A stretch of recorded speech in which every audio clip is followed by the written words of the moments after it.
ซื้อว่าเล็กเอาคืน เอ้า โว้ย ไม่ได้ซื้อ บ่ได้ซื้อซ้ำซื้อเลขไก่ไปออกเลขอาจอเว้ย ซื้อเลยดีเด้อ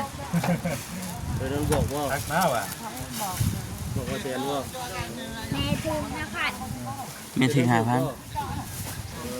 ถึง5,000ถือว่าเรื่องใหม่ได้โชคเลยเนาะ เป็นโชคเลยดิ มานั่งเด้อ นั่งเอาเงิน นี่พวงด้วย นี่ระวงกูแลอ่ะชื่อนุ่มอ่ะไม่ยัน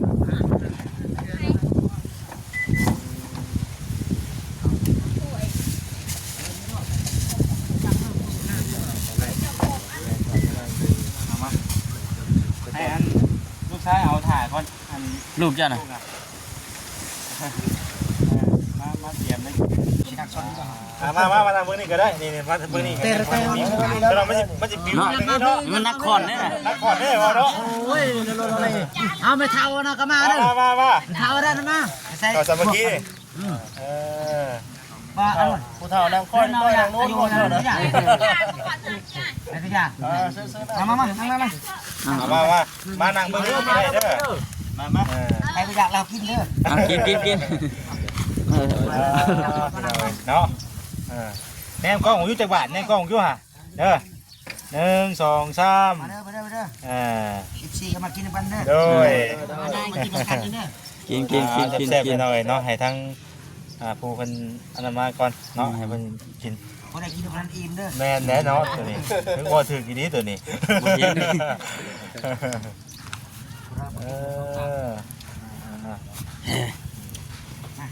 ให้เพิ่นตัวนี้บ่สิว่ามา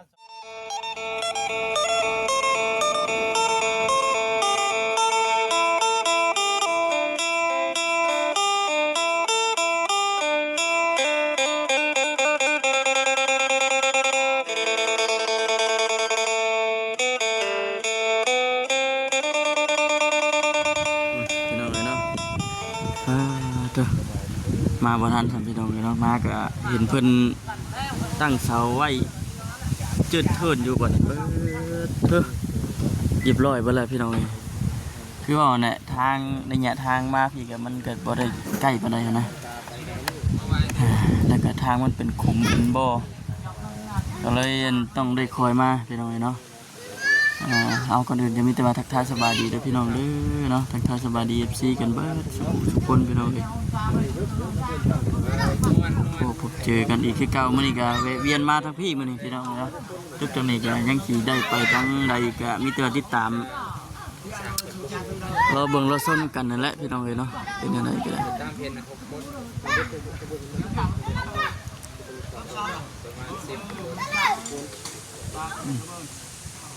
สร้างเก่าดูกันสร้างประเทศนะประมาณชั่วโมงต่อโมงกว่า10 แนวพอดี ทันบ่เจ้าทันบ่ มาบ่ทัน บ่ว่าลุงทันบ่ทันอยู่บ่ทันอยู่เนาะ ตั้งแต่ต้นจนจบ ม่วนไปหยังเลยเนาะ ม้วนหลายคนกัน เราบ่ได้ คน เป็นจำเลยเนาะ แม่น ทางกับข้าวมาอยู่เลยเนาะ ทางนี่ทางมันยากแน่ทาง ว่านี่เบิ่งคลิปเบาแซนนั่นแหละมันว่า9 โมงบ่ให้9 โมงบ่ให้ไกล9 โมง10 หวย โม เกิ ง น9 โมง เอากันเลยเล่งกันหน้า8 โมงแทนมาเลย จุดจัดเลยแล้วติ แทนมาพอดียังจะแดดมันกำลังเจียหัวเสา อ๋อแต่มีแต่สิรอเบิ่งในนี่เด้อจ้ะพี่น้องเนาะ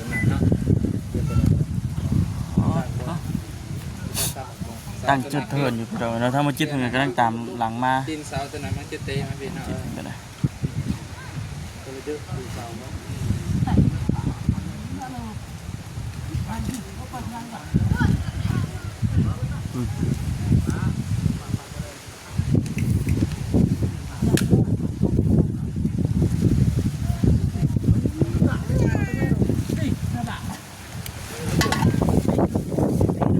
ลุ่มเลยพี่น้องเนาะมัน ไม่บอกรัวอ่ะ มาดิ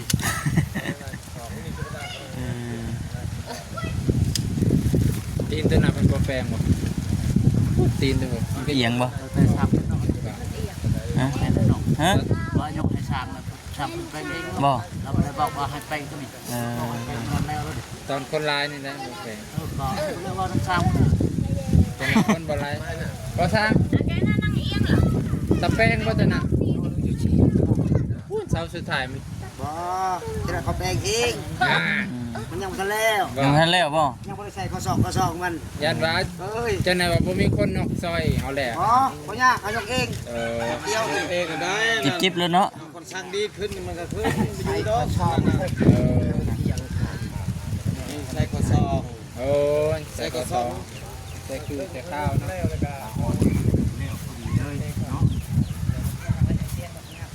สบายดีเด้อสบายดีทุกคนเด้อ มาบ่ทันจับเนาะ ต่างขึ้นเป็นเรียบร้อยเลยพี่น้องเพิ่น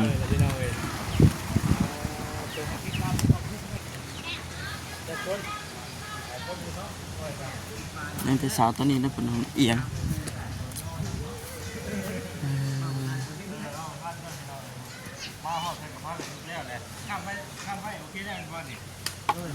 ยังฉีบแปลงอีกอยู่แล้วว่าเนาะ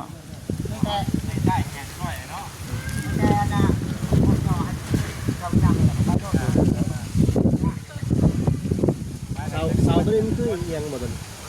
เสาไว้เด้อบ่ได้เป็นเนาะ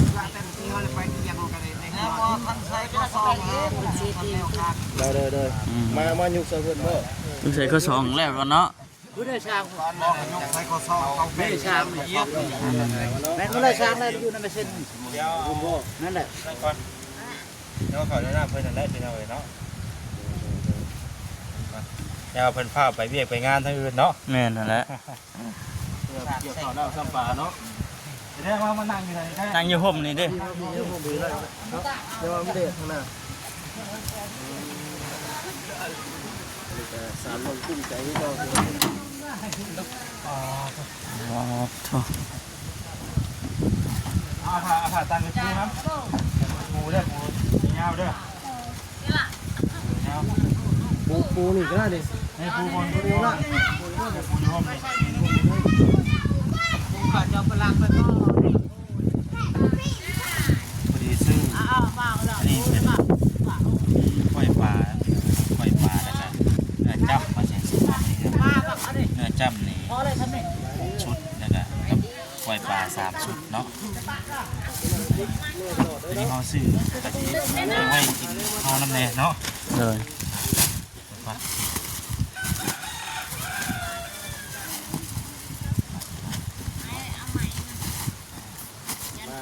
คนเลย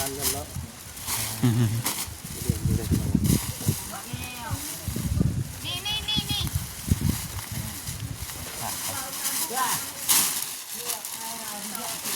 พักบ่นี่พักบ่ต้องส่งกัน รวมปุ้ยมันเป็นชุดเลย พักสมปีสมพันธ์ ผักบะมิดบ่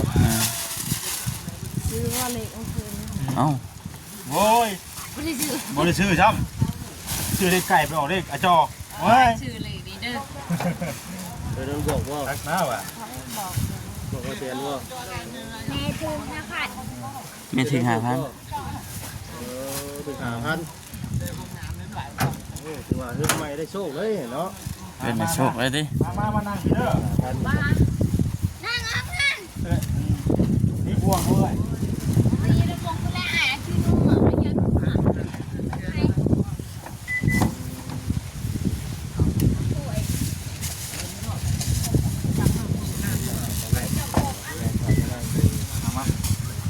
ให้อันลูกชายเอาถ่ายก่อนอัน ลูกจ้ะน่ะ ลูกนะมาเตรียมเลย จะเตรียมมาส่งให้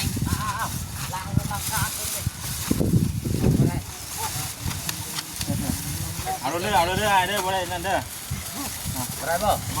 ได้ เอาอยู่ดีนี่เองอยู่ดีนี่เอง จักรถที่หน้าบ่เอาก็จักรถที่เสา ย่อก็ถือว่าบุญแล้ว กูไปยังกูไปยัง กลับมาพูดนี่แหละ กันเลี้ยวเจอคุณแม่ไหม อ่ะ จะแต่งอะไรคิดเอาไว้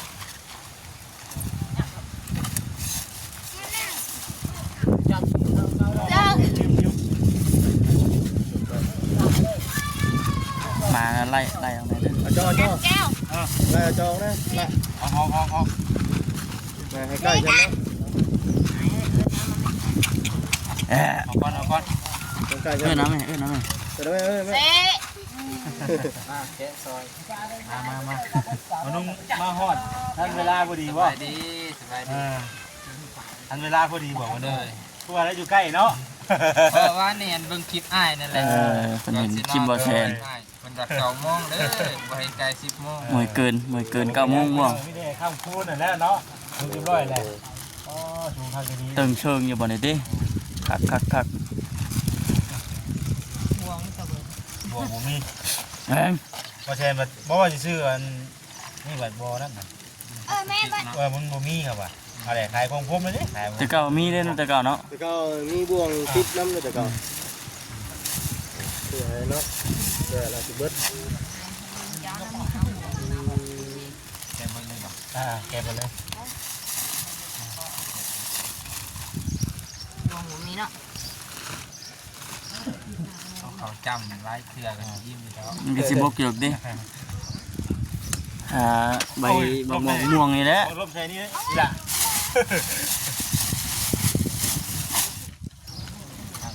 เลี้ยงไป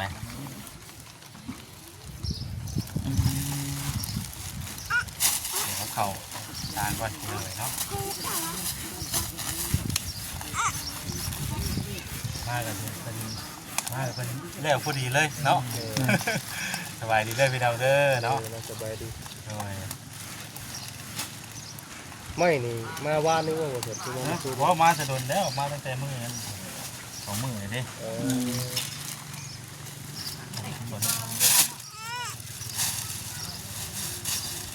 ของพวกก็ซื้อมันยังซุปเลยอันนี้ซื้อเป็นใบเขาก็บ่ขายให้ได้เนาะ เพราะว่าเขาเห็นมาขายแบบนี้ดิ ขายแยกเนาะ เขาจะบ่ขายเนี่ย บ้านมันเขาจะเห็นโรงทาน มันจังสบายไปหน่อยเนาะ สร้างเนี่ยจะคนกับบ่ใช่สร้างเฮ็ดเรือน สร้างบ่ แม่จะคน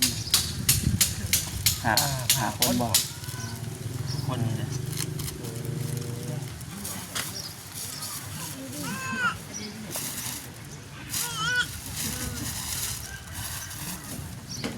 ครับ มีลาบเนาะ แล้วจะขยายเอาเนาะพักยากก็มีครบไปเลยพอดีโทษสร้างไว้ไปแล้วนะเขาจะเอาให้ผ่านแต่เช้าอยากจะล้มนี่ได้เห็นเนาะ ปีกเนาะ ใช่หรือปีกกันเลยเนาะด่ากันเพลงเด้อ เดือดอีกแล้วติ เลือดได้เลย กับ ให้ร่มให้พริกไปด้วยเนาะ เดือดอีกแล้วงานนี่ว่ะ กินข้าวบ่แซ่บบ่ข้าวอิ่มได้แล้ว รวมไปกับพอดีทั้งกล้วยปลาก็อย่างแต่ว่ากล้วยปลามาขายเอาไว้อันนั้นทีมงานเอามาก่อนจะปลากันกินเนาะแย่ชามันอยู่ก่อน7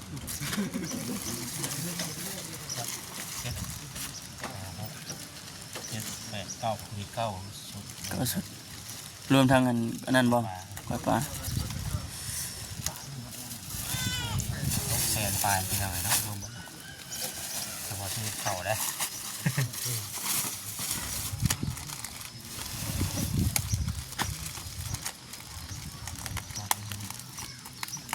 เดี๋ยวเราไปหาบ่วงบ่ มาเพิ่นแล้วต้องได้เตรียมตัวนี้ได้ก่อนเนาะไปไหม้เพิ่งอยู่นะ แม่ เพิ่นแล้วเพิ่นไปเพิ่นได้ เวลาคนจะไปเวียดไปงานเนาะ ว่าหาทั้งโดนปัญหาคน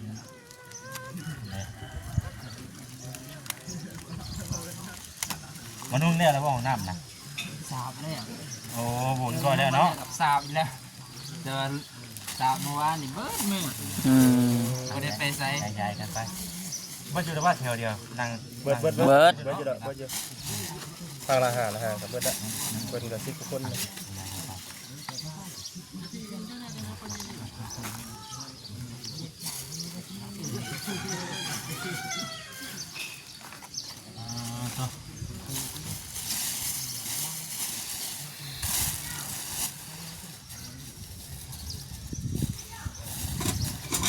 ใส่มือยาวเอาเนาะหาบ่วงแล้วไปเราเลย เฮ้ยนวลเราไปหาบ่วงจ้ะ ข้าวเนี่ยนะมาใช้กันได้ได้บุรีที่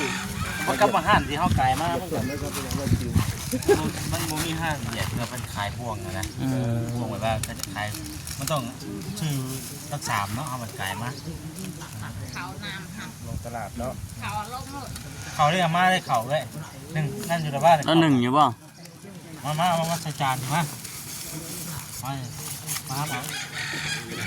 เขามาด้วยเอาเขามาจกใส่ ก็คือจานไว้ยายกัน ดับเบิ้ลเลย โอ้โด ก่อนจะทำอย่างนะอ่านบ้างเลย ต้องใส่ถั่วใช่ไหมเนาะ ใช่ ใส่ถ้วยเนาะ ขอใส่ถั่ว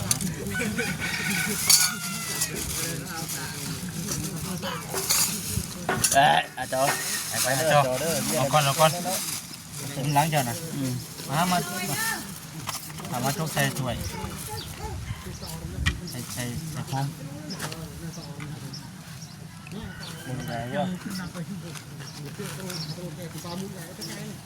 ไอ้ไปนั่งมาไอ้ตัว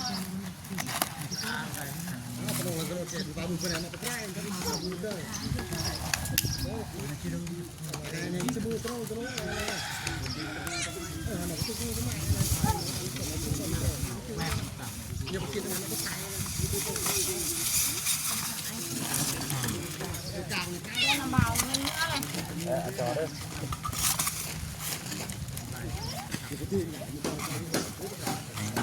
ก่อนพี่น้อง กินแล้วจังลุยต่ออีกดิ เอาไว้อยู่เนาะ อ้อมหายเจ้าเด้อ ตอนนี้แล้วเขาพ่อน้ำมัวนี่เล่นมันออกได้เพื่อนดีๆว้าวให้คนใจให้คนเดินคนดีเนาะ คือบ่บอกก็เจือเนาะเป็น เพื่อน ไงก็ได้ เอาลูก เอาว่า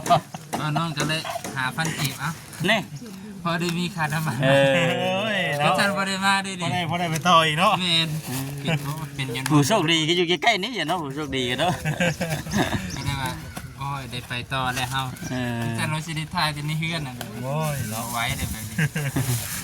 มันทุบไปต่อได้เท่าวันนู้นก็ได้ อุ๊บก่อนลังมาอยู่นี่ครับบ้านลองดิกระแสดิ ไปก่อน กินล้างสุดเจ้าเนาะ ใช่เรียกอะไรได้บัดนี้เนาะมาเด้อมาจะโรย เด้พอสร้างเด้ ก็สร้างก็กินน้ำกันเลยแล้ว มาถึงการเพื่อทุกคนอย่างนี้เนาะถึงการเพื่อนเลยวะ อยู่กี่คนเสือวะ บ่ได้เลยบ่ได้เตือ มา เอาลูกพาตังฟิวบ่ได้กินได้ดิ เนาะ เขาจะมีเนื้อจับต้ม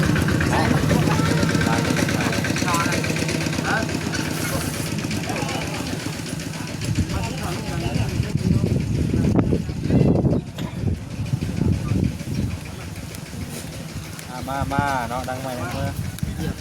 เดี๋ยวชวนไปก่อน ชวนไว้ท อยู่แล้วปิดอ้ออะไรความเลยนี่ฮะ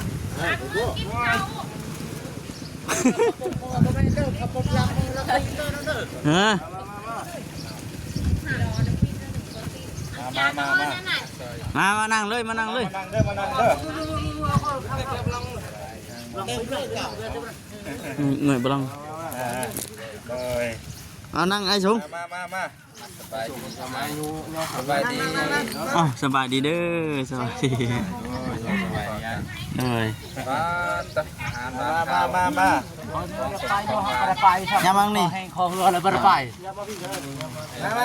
มากินข้าวพร้อมมาครับคุณดีมีแห้ง มากินลาบก้อย ซอยจุเนาะ ลาบก้อยซอยจุ มาทางเบื้องนี้ก็ได้นี่มาทางเบื้องนี้แต่เราไม่จะปิว เนาะ เนาะ มันนักคอนเนี่ย นักขอดได้เหรอเนาะ โอ้ยเอาไม่เท่านะก็มาเด้อ มา เท่าได้มาใส่ ต่อสามัคคี ว่าอัน ผู้เฒ่านางก้อยนางโน้นก้อยเนาะ ไอ้พี่จ้ามามานั่งเบื้องนี้ก็ได้เด้อมา ไอ้พี่จ้าเรากินเด้อ กินเนาะแนมกล้องอยู่จักบาทแนมกล้องอยู่ห่ะเด้อ1 2 3 มาเด้อ14ก็มากินกันเด้อ โดย มากินกันเด้อ กิน แซ่บๆหน่อยเนาะให้ทั้งผู้เพิ่นอันนั้นมาก่อนเนาะให้เพิ่นกิน บ่ได้กินมันอิ่มเด้อ แม่นแน่เนาะตัวนี้ถึงบ่ถือกี่นี้ตัวนี้ บ่เห็น เออเฮ้ยเพิ่นตัวนี้บ่ชื่อว่ามันซอยนะบ่เพิ่นได้บ่นี่บ่นี่บ่ มันนี่แหละอันพวกอันนั้นเขาว่าเขากินมันจะเข้า นี่ท่านอยากอยู่ เขาอยากเขาอยาก เอาผมขอบใจคน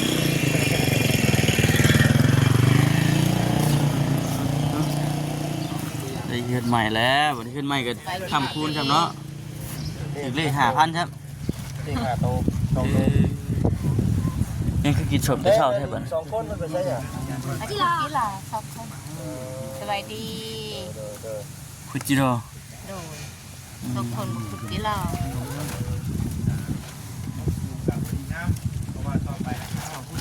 เป็นงามแล้ว คิดได้คือไปชื่อเลขมาฝันบ่ ตอนเล็กหมูออกกับพัน ฝันเออ ชื่อเล็กมากชื่อเล็กมากออกมาแล้วชื่อดีออก น้ำหน้ามายังไงกันเนาะ ตามไงเรานำ หลาย เนาะ งวดแล้ว ชื่อก่อนนะชื่อเลขหมาแต่มันออกเลขหมูเออ หมูก็มาเป็นคู่กันเนาะ เป็นคู่กันดิ เป็น คื สั อ ตว์ เด็ เลี้ย ก ง เพิ่นว่าเลยเนาะหมูเห็ดหน้ามากินข้าวเลยเนาะ เออ คำพิจารณาที่เพิ่นว่าเด้ มวนหนาวมาถามตัวนี้เนาะ เออเป็นไงนะมาถามมันดีก่อน มื้ออื่นนี่เลยตาม เออเป็นเลยเนาะ คือมีออกเงี้ยว่าเห็นเนาะ อุ่นอยู่บ่นอนนี่อุ่นอยู่บ่ ไม่หนาวเว้ย เงาแน่เลย เนี่ยมันลุ่มนี่เรียบร้อยจงไว้อากาศเข้าว่าซั่น ผมรู้ยังพอ เออ ดอยหนาว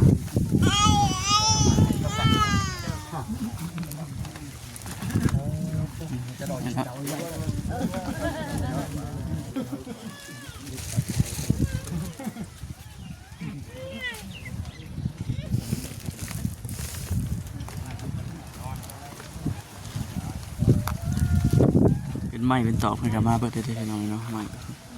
ไม่เส้นไม่ค้างนี่คือ เจ้าก็ทักเนาะบ่ครับ คักแล้วเนาะเบิดเท่านี้แหละอืมนี่เพิ่นยังบ่ทันได้ปรับให้มันตรงคักเด้นี่ยังบ่ทันได้ซิกอยู่ยังบ่ทันได้เข้ารูปแบบมันนะเว้าง่าย ขึ้นเป็นแพงรุ่นเนาะ ตอกใส่กันแล้วก็แม่นยกขึ้นแล้วนะเนาะ พวกกันยังเป็นสภาพนี้ผมบ่กล้าขึ้น โย เป็นยังบ่ทันได้จับตอกข่าวตอกหยังตอกกันนั่นมันติดกันข้างใน ตัวนี้ยังไม่ใช้ได้สูงกว่า2มื้อนี้เด้ แม่น เพราะว่าเขาว่านั่นน่ะบ่วิเสาบ่วิสายไผเฮายังไปนั่นเนาะ แม่นนั่นแหละ เป็นยังสิ ใหม่โอ้มีแต่คักๆเนาะใหม่เนาะผมแบบลอยเลยนะ มีแต่ใหม่ยางคักดีแบบแนะนำอัพเลยนะพี่น้องตอกเปิ้ลใช่ ครับสิบ่ครับสิบ่ครับเดี๋ยวมันจะทักสูงทักงามเลยเนาะบ่ครับเนี่ยมันเป็นเลินเด้เอาก็ตรงนี้แต่ที่ว่าเฮาเอาดิยังมาใช้มันจะตามงานมันพอดีได้ ไปเดี๋ยวพี่น้องเนาะคลิปนี้ก็จบคลิปก่อนยังไงก็คือว่าเดี๋ยวพี่น้องเนาะขอบคุณหลายๆเด้อเนาะทางผู้หลักผู้ใหญ่ที่สดซอยทางในดวนเราพอได้เงินในชานอยู่กับลูกๆว่าซั่น ไปเดี๋ยวพี่น้องเนาะคลิปนี้ก็จบคลิปก่อนสบายดี